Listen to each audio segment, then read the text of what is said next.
বয়স বাড়ার সঙ্গে সঙ্গে বলিরেখা পড়া খুব স্বাভাবিক। বয়স বাড়ার সঙ্গে সঙ্গে কোষের কার্যক্ষমতা কমতে শুরু করে, ত্বক পাতলা হয়ে যায়, ত্বকের আর্দ্রতা ও স্থিতিস্থাপকতা হ্রাস পায়, ত্বক স্বাভাবিকতা হারায়। এ কারণে ত্বকে বলিরেখা, ভাঁজ ও বিভিন্ন দাগ দেখা যায়। বলিরেখার ক্ষেত্রে বংশগত জীবনযাপন রীতি, পরিবেশ, খাদ্যাভ্যাস, ধূমপান, সূর্যের আলো ভূমিকা রাখে। অনেকের ধারণা বলিরেখা কমানোর কোনো উপায় নেই, তবে বর্তমানে এর কিছু আধুনিক চিকিৎসা পদ্ধতি আছে। চলুন জেনে নেই ত্বকে কেন বলিরেখা পড়ে। পর্যাপ্ত না ঘুমানো, ভুল ভঙ্গিতে শোয়া, শারীরিক পরিশ্রম না করা বা অতিরিক্ত পরিশ্রম করা, শরীরচর্চা না করা, চোখ মুখ কুঁচকে থাকার অভ্যাস ত্বকে বলিরেখার কারণ। বাতাসে থাকা ধোঁয়া, ধুলাবালু বা নাইট্রোজেন ডাই অক্সাইড গ্যাস লোমকূপের মধ্য দিয়ে শরীরে প্রবেশ করলে শরীরে কোলাজেন উৎপাদন কমে যায়, ফলে ত্বকে শুষ্কতা তৈরি হয়। সূর্যের অতিবেগুনি রশ্মি ত্বকের কোলাজেন ও ইলাস্টিক ফাইবারের ক্ষতি করে। এই ফাইবার সংযোজক টিস্যু গঠন করে, যা ত্বককে দেহের সঙ্গে জুড়ে থাকতে সহায়তা করে। এটি ক্ষতিগ্রস্ত হলে ত্বক দুর্বল হয়ে যায় ও নমনীয়তা হারায়।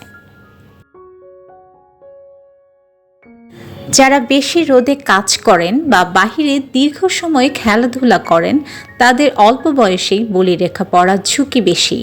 ত্বক বুড়িয়ে যাওয়ার ক্ষেত্রে খাদ্যাভ্যাসও গুরুত্বপূর্ণ। ভিটামিন, স্নেহ ও খনিজ সমৃদ্ধ খাবারের ঘাটতি থাকলে ত্বক কুঁচকে যেতে পারে। ধূমপানের অভ্যাসেও ত্বক ক্ষতিগ্রস্ত হয়।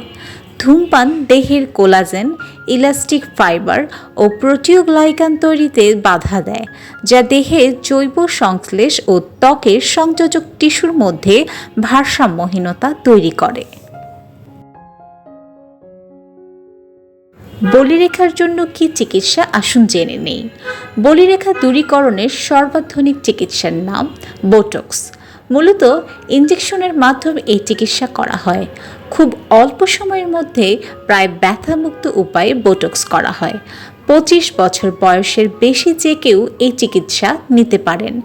একবার বোটক্স নিলে 5 থেকে 6 মাস পর পর রিটাচ করতে হয়।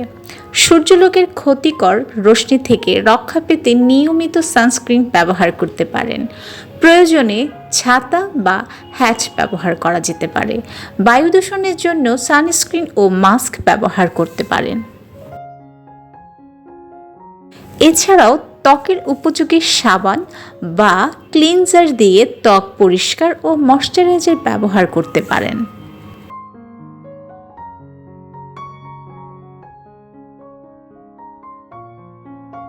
চলুন জেনে নেই বলিরেখা নিয়ন্ত্রণে যে নিয়মগুলো মেনে চলবেন।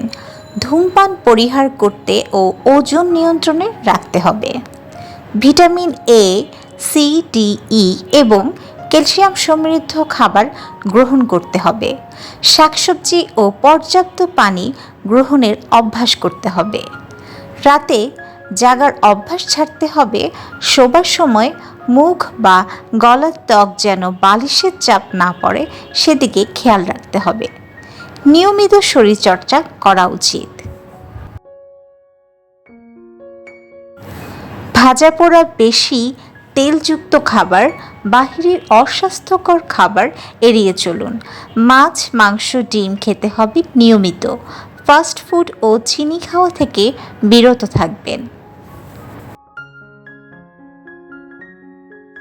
অধিক সূর্যালোক এড়িয়ে চলবেন। ধুলাবালু, ময়লা পরিবেশ এড়িয়ে চলুন।